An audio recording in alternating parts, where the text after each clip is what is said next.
you're referring to is really the preparation for the detail, you know, which is everyone that knows in the video. That's what Willie used to do for me. I used to detail outside the cars every day, starting at 7 a.m. Yep. So yeah, we use acid cleaners on the rims, we use degreasers on the engines and the tires and the finish of the car that removes all the contaminants from it. So when we start using those polishes that we talked about, you know, you're working with a good surface. So yeah, we use just Various amount of products, like I know we use bug spray. Was that used for exactly? I forgot. We have specialty bug removers. Everyone knows they drive their car in the summer. The whole front of it's covered in bugs. Bug guts are very acidic, so they can cause damage to your paint.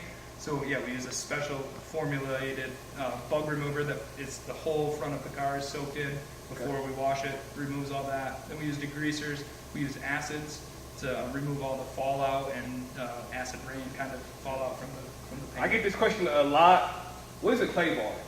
Clay bar removes brake dust. If that's a kind of an industry term, I'll explain it so everyone understands.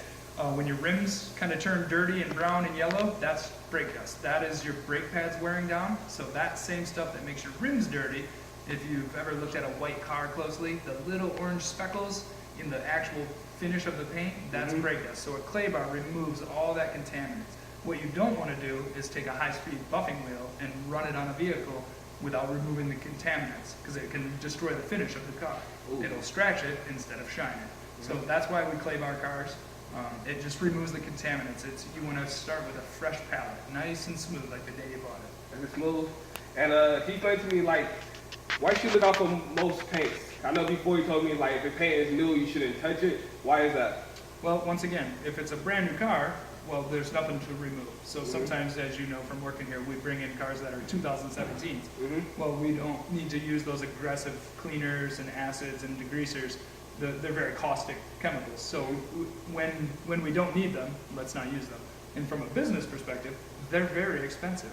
So a drum of acid, for example, that you keep referring to, is $1,000. So it doesn't each. It doesn't take long to really. So we want to keep our per vehicle chemical costs to a certain value. So when necessary, number one, we don't want to damage anything, and number two, you know, it's cost savings. When not needed, we don't do it. Okay. Thank you for taking my interview with me. Yeah. This has been Willie Vance. Out.